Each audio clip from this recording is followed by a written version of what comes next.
మాజీ మంత్రి భూమా అఖిలప్రియ బాడీగార్డ్ నిఖిల్పై హత్యాయత్నం కేసులో ఇద్దరు ముద్దాయిలను పోలీసులు అరెస్ట్ చేశారు. Allagadda DSP Sheikh Sharfuddin town police స్టేషన్లో మీడియా సమావేశంలో ఇద్దరు నిందితులు అరెస్ట్ చూపించారు. ప్రత్యేక బృందాలు ఏర్పాటు చేసి సీఐ రమేష్ బాబు, ఎస్ఐ షేక్ నగీనా, వెంకటరెడ్డిలతో కలిసి సోదాలు నిర్వహిస్తుండగా పీవీఎస్ఆర్ గోడౌన్ వద్ద అనుమానాస్పదంగా సంచరిస్తున్న నూలి అశోక్, రవి అనే ముద్దాయిలను అరెస్ట్ చేశామని తెలిపారు.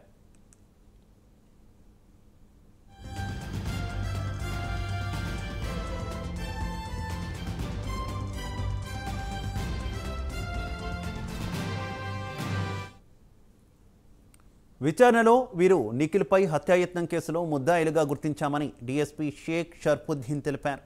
హత్యకు ఉపయోగించిన మారుతి ఎర్టిగా వాహనాన్ని కూడా స్వాధీనం చేసుకున్నామని, మిగతా ముద్దాయిల కోసం కూడా విస్తృత గాలింపు చర్యలు కొనసాగిస్తున్నామని డీఎస్పీ వివరించారు.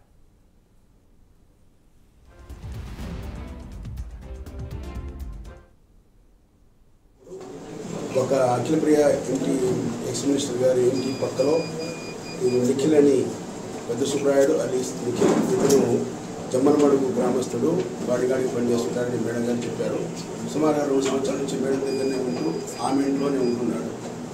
అతను రాత్రి సుమారు 12 గంటలప్పుడు అతను మరో ఇద్దరితో బయట మాట్లాడుతూ ఉండగా ఆలగడ్డ పాత బస్టాండ్ వైపు నుండి ఎర్టికా మారుతి కారు కావాలనే ఉద్దేశంతో, అతన్ని చంపాలనే ఉద్దేశంతో అతని ఇంటి ముందర ఉన్నటువంటి చూసుకున్నటువంటి గుద్దింది.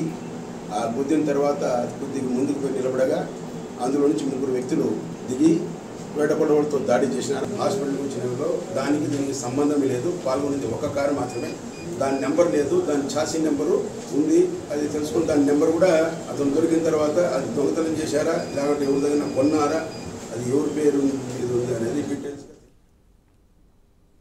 కర్నూలు జిల్లా ఎమ్మిగనూరు ఎరువుల